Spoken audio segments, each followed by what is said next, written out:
Halo semuanya, namaku Tri Intan D. Permatasari dari Program Studi Pendidikan Bahasa dan Sastra Indonesia. Dalam pendidikan pasti ditemukan adanya problematika dalam suatu pembelajaran. Kali ini aku akan sedikit membahas tentang problematika bahasa dan sastra Indonesia sesuai mind mapping yang sudah aku buat.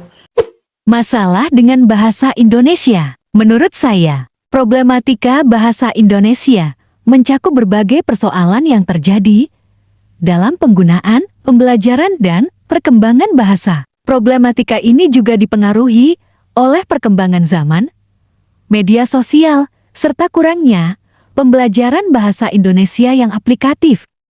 Masalah dengan sastra Indonesia. Menurut saya, problematika sastra Indonesia mencakup berbagai persoalan, seperti kurangnya apresiasi terhadap karya sastra, minimnya penerbitan karya baru, dominasi budaya populer yang menggeser minat terhadap sastra, hingga keterbatasan ruang bagi perkembangan sastra lokal. Problematika ini juga berkaitan dengan rendahnya minat baca, kurangnya promosi karya sastra di media, dan tantangan dalam mempertahankan nilai-nilai budaya dalam karya sastra di tengah arus globalisasi.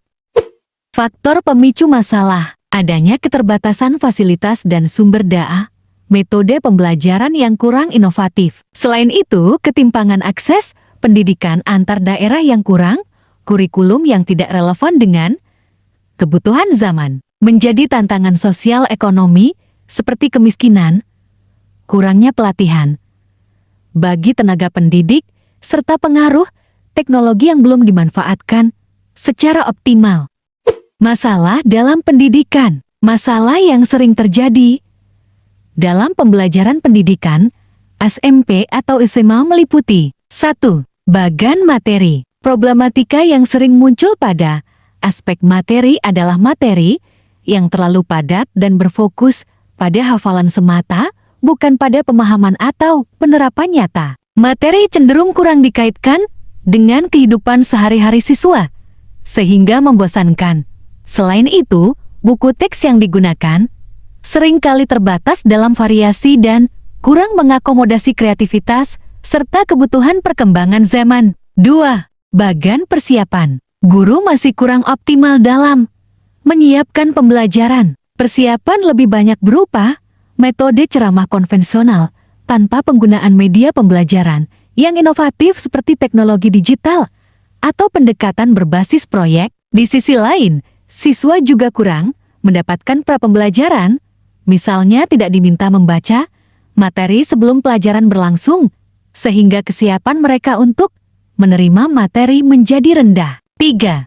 Bagan harapan. Proses belajar mengajar dapat membangkitkan keterampilan berbahasa siswa secara aktif, baik dalam membaca, menulis, berbicara, maupun menyimak. Selain itu, diharapkan guru mampu menghadirkan model pembelajaran yang inovatif dan kreatif, termasuk memanfaatkan teknologi sebagai media yang memperkaya pengalaman belajar siswa. 4.